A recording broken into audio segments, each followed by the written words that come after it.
เคสบายดีเนาะสำหรับ EP นี้เดี๋ยวเราเบิ่งเหรียญมีนสำหรับเหรียญมีนที่ว่ายังบ่ทันได้เข้าตลาดเทื่อเนาะก็เนื่องจากอกหักจากเหรียญมีนตัวนั้นเนาะที่ว่าตัวมีเอสนี่เนาะแล้วก็ราคามันก็ร่วงลงเนาะแล้วก็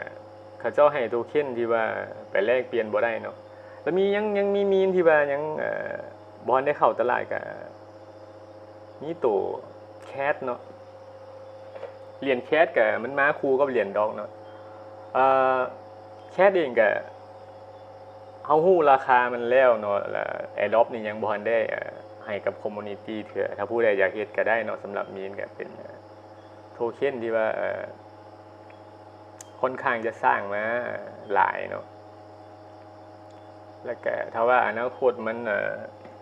ถ้าเขาเจ้าเฮ็ดหยังให้มันเป็นชิ้นงานที่ว่าออกมาดีๆมันก็มีสิทธิ์มีราคาอย่างเช่นตัว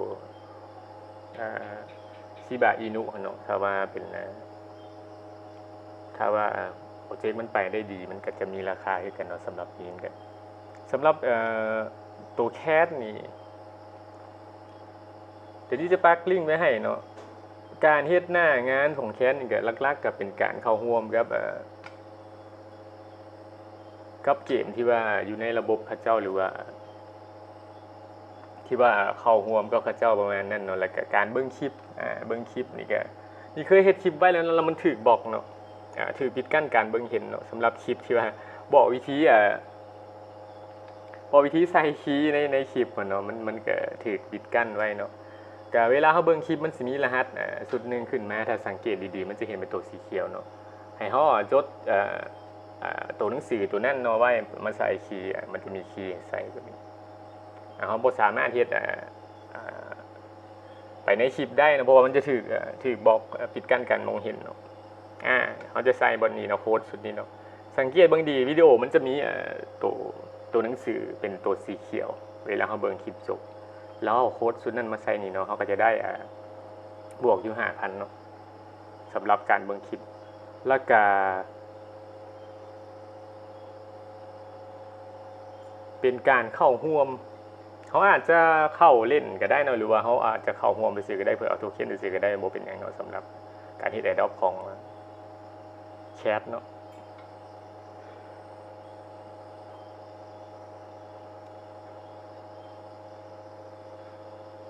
เดี๋ยวนี้จะเฮ็ดเป็นตัวอย่างให้เบิ่งเลยเนาะหลังจากที่เขาเข้ามานี่แล้วเขาก็ลองมากดตัวนี้บ่น่าถือว่าผ่านเนาะตัวนี้เนาะถ้ามันเป็นขึ้นตรงสีเขียวนี่แปลว่าได้เนาะตัวนี้เองก็เฮ็ดมาตั้งแต่เริ่มเนาะสำหรับเรียนแคทกับ Adopt ยังบ่ทันได้ให้กับคอมมูนิตี้เทื่อถามนี่ยังคืบหน้าเดี๋ยวนี้จะเอามาให้ตัวที่ว่าเรียนด็อกนี่เอาลงบ่ทันเนาะเรียนด็อกก็ได้ไปแล้วเนาะก็คือเขาเจ้าให้ไปแล้วเนาะที่ว่ามาคู่กับโทเค็นตัวนี้แหละเนาะเดี๋ยวนี้จะเป็นเรียนมีนที่ว่ายังดำเนินการอยู่ในส่วนของ Adopt สำหรับตัวแคทเนาะครับตัวที่2มานี่เป็นเรียนของ Cat and Dog เนาะก็คือมันจะเป็นกลุ่มคนที่ว่าโหวตให้กับตัวหมากับแมวเนาะสำหรับตัวนี้เองเป็นไส้เป็นหมาเนาะไปโหวตให้ตุ้มเป็นหมาเนาะถ้าผู้ใดมักแมวก็โหวตให้แมวเนาะก็เป็นโทเค็นชนิดเดียวกันนั่นแหละเนาะตัวนี้จะจอเข้าไปแน่นเนาะนี่เห็นอยู่โทเค็นดีว่ากำลังจอเข้าไปแน่นอาจจะเข้าไปในไปแน่นเนาะสำหรับโทเค็นตัวนี้เนาะคาดว่าถ้าว่าโทเค็นมันราคาซัมนี่แท้นะมันก็ค่อนข้างได้สูงเนาะสำหรับ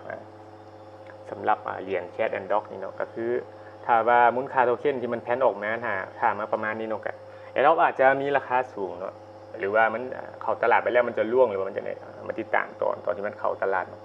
ถ้าว่ามันเป็นสแกมหรือมันบ่จ่าย Adopt เนาะนี่ก็จะเฮ็ดคลิปไปลงไว้ต่างหากสำหรับCat and Dog นี่ก็เป็นมีนเนาะเป็นมีนคอยที่ว่ายังดำเนินการอยู่นี่จะปักลิงก์ไว้ให้เนาะสำหรับ Cat and Dog สามารถมาเข้าร่วมจอยกับนี้ได้เนาะหลักๆหน้างานก็เป็นการฟาร์มเฮาก็มาแตะเอาฟาร์มตัวนี้เนาะสูงสุดมันอยู่ที่ 100ต่อการฟาร์มเท่านึงเขามาแตะเอาอยู่นี่แล้วก็เป็นตัวแบบเดียวกันกับแคทนั่นแหละเนาะไปติดตามเขาเจ้าอยู่ช่องทางเทเลแกรมหลักๆเนาะแล้วก็ Twitter เขาจะมีช่อง YouTube พร้อมเนาะสำหรับ Cat and Dog อย่าลืมไปติดตามเขาเจ้าเนาะแล้วก็เขาสามารถเฮ็ดหน้างานสุดนี้ได้เนาะอย่างเช่นตัวนี้เนาะตัวนี้ให้ติดตั้งแอปเนาะเดี๋ยวเขาจะข้ามไปก่อนเพราะว่านี่บ่อยากให้ความจำมือถือของนี่เต็ม เดี๋ยวเขาเฮ็ดข้ออื่นดีกว่าเราเป็นตัวอย่างเนาะถ้าตัวใดอยากเฮ็ดก็เฮ็ดเนาะบ่เฮ็ดก็บ่เป็นหยังเนาะถ้าว่าเฮ็ดเขาก็ได้คะแนนเพิ่มในสุดนี้จะเป็นตัวที่ว่าตัวนี้ก็เป็นตัวสำคัญเนาะตัวนี้ก็มันเป็นตัวที่ว่าถ้าเขาถือเปอร์เซ็นต์ Adopt ที่ว่าไปเปลี่ยนก็จะสูงขึ้นเนาะถ้าเขาถือครองหลายอย่างเช่นถ้าเขาเข้าร่วมเกมตัวนี้ก็ได้เนาะได้อยู่150ตัวเป็นตัวนี้เนาะเขาก็เข้าร่วมได้หรือเขาจะเล่นควบไปน้ำก็ได้เนาะเฮ็ดควบกันไปน้ำก็ได้เนาะถ้าว่าสำหรับผู้ที่เฮ็ดควบได้คือกันเนาะหรือว่าเขาจะแค่มาเอาโทเค็นเขาก็เฮ็ดผ่านไปเนาะ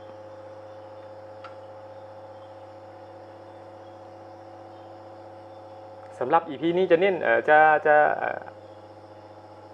จะเป็นเหรียญมีนเนาะที่ว่ายังดำเนินการอยู่เนาะสำหรับEP นี้เนาะ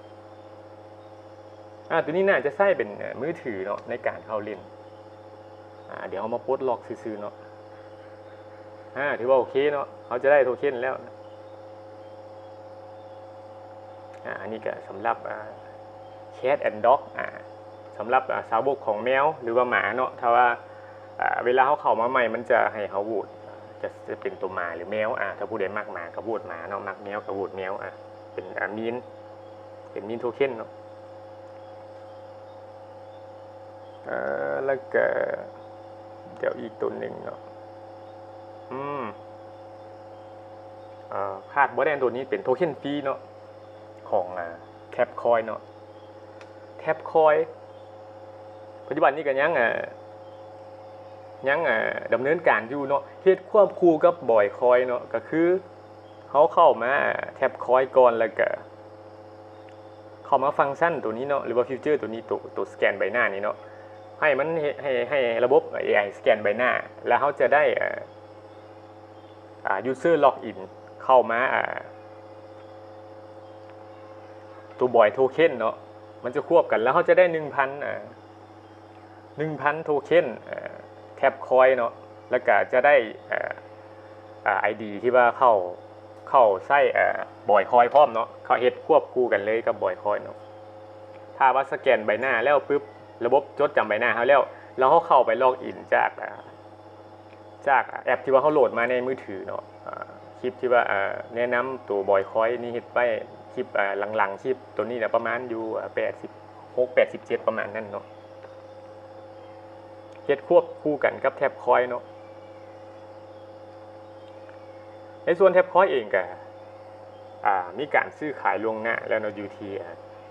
get.io เนาะเป็นโทเค็นที่ว่าเป็นระบบที่ว่าเป็นโทเค็นที่ว่าสร้างเฮ็ดเกี่ยวกับเกมเนาะในโลกของเว็บ3ประมาณนั้นเนาะระบบนิเวศเขาเจ้าเกี่ยวกับเกมเนาะของแท็บคอย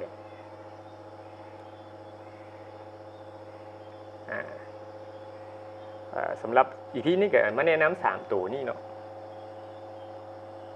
เดี๋ยวนี้จะแปะลิงก์ไว้ให้เนาะถ้าว่าจะมาร่วมจอยกับนี้เนาะตัวนี้ก็เป็นการแตะเนาะในสุดโทเค็นที่ว่าจะได้จากสแกนหน้านี่ก็คือโทเค็นตัวนี้เนาะเป็นโทเค็นอยู่ในระบบนิเวศเขาเจ้าแล้วโทเค็นตัวนี้แหละที่จะเข้าตลาดเนาะTAPS นี่เนาะทีนี้จะบ่ให้บ่เข้าไปเบิ่งในตลาดเนี่ยมันอาจจะ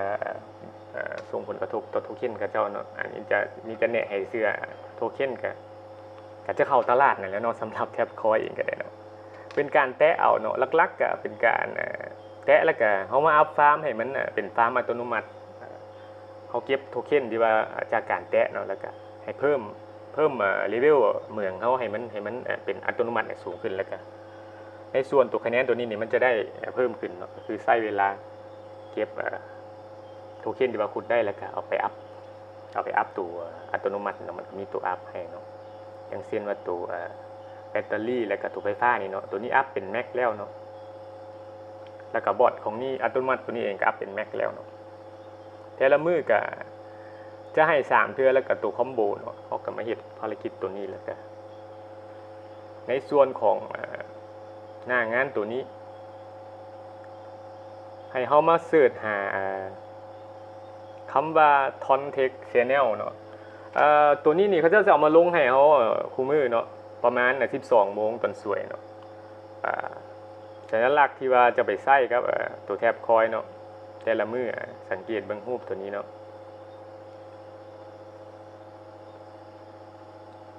ในแต่ละมือเนาะประมาณ12 โมงเนาะเขาจะเอารูปที่ว่าได้จากคอมมูนิตี้เขาเจ้าแรงๆกันมาอัพเลเวลตัวนี้เนาะมันก็จะได้ค่าคะแนนเนี่ยสูงขึ้นสูงสุด 3,200 3,200,000 คะแนนเนาะแต่ละมือเนาะถ้าว่าเขาอัพเกรดตามรูปของเขาเจ้าตัวที่เป็นแคปแบบนี้นี่ตัวปลดล็อกตัวนี้ก็สำคัญเนาะในการเอาไปคำนวณในการเฮ็ดในการไปหารเป็นค่าโทเค็นตัวปลดล็อกตัวนี้ก็เป็นตัวสำคัญด้วยกันเนาะ